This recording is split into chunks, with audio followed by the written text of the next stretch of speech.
Alright, basically I'm going to be showing you an alternative to the Wacky Rig O-ring tool. When I first started Wacky rigging, I needed a tool to Wacky rig. So I looked online, and at the time they were around 15 bucks, I do believe. So I was like, wow, 15 bucks for an aluminum tube. That's just a little too much for me. So I started to think up ideas of how I could create my own. And I'm going to share that with you.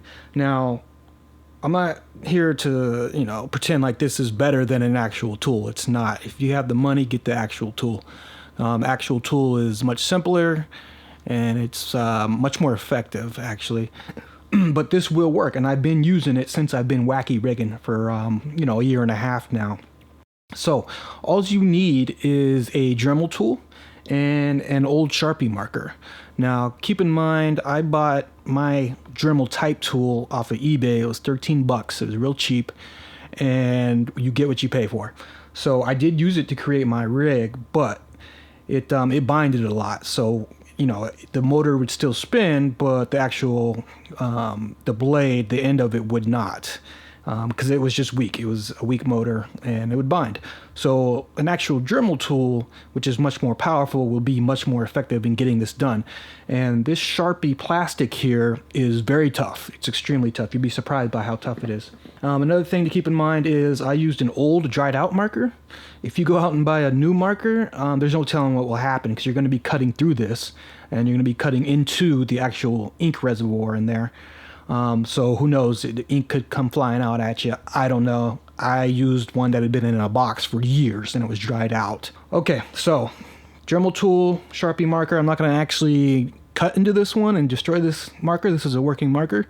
I'm just going to show you how to do it, and I'll show you the end result, which is the tool that I created, and I'll show you how to use it as well. All right. First thing you're going to want to do is you're going to want to cut right above the S, and just cut that whole thing in half. You're going to want to take the reservoir out, throw that away, throw the top half away. So you're just going to have from here down.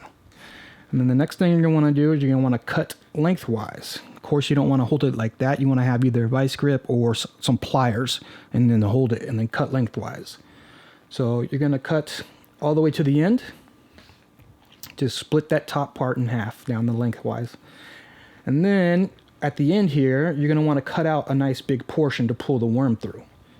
It's going to look like that. You can do it with the Dremel, or you can snip it out using some sort of snips. It's up to you. Okay, and then basically that is it. Once you do that, you have your tool, and I'll show you how to use the tool coming right up. Okay, so once you have the Wacky Rig tool actually cut out, ready to go, here's how you're going to use it. First thing you want to do is you want to put the thin end of the worm into the tool. Just push it as far as it'll go. It will not go all the way. Okay, and then at this time you can put on your O-ring on the back end. And you're just going to want to slide it all the way up to the end, but don't actually push it over the edge. And then you're going to take the actual hook that you're going to use for the Wacky Rig, and you're going to put it through that slot we created, and you're going to want to dig it into the worm. And then you're going to want to pull the worm down towards the bottom. And that'll bring it out for you. And then you just pull it about halfway, right before the bulge, is what I do, basically. And once it's about the bulge is right before the actual going in, then you're going to want to pull the O-ring onto the worm. Just slide it on. It'll just pop right on like that. And then there you have it. It's on there. It's a lot simpler than trying to slide it on manually by hand or with the hook, where you'll end up pulling, the end of the worm off.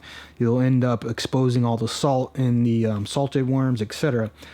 And then here's a little tip for actually rigging the worm with the hook that you might not know. This worm is a little old and used and flimsy, but brand new worms, when you hold it straight up and down, there's an actual curve to the worm. Okay. If it has an actual hook groove in it, that's usually the inside of the curve. So what you want to do is you want to hook through the O-ring on the inside of the curve, such as that. Okay. And what that does is when the worm falls, when it's curved naturally like that, these ends are going to fight against the water. It's going to be more resistance against the water. It's going to create more action, as opposed to if it was like this and the hook was here. Well, this would be more of the natural state. There'd be less resistance. It's still going to, still going to flutter, but it's not going to flutter as much if the curve is like that. So hold it straight up and down, determine where the curve is, how it's curved, hook inside of the curve, and that'll give it the most action possible. And there you have it. There is your Wacky rig with your free Wacky rigged tool, and good to go. Tight lines. Good luck. Thanks for watching.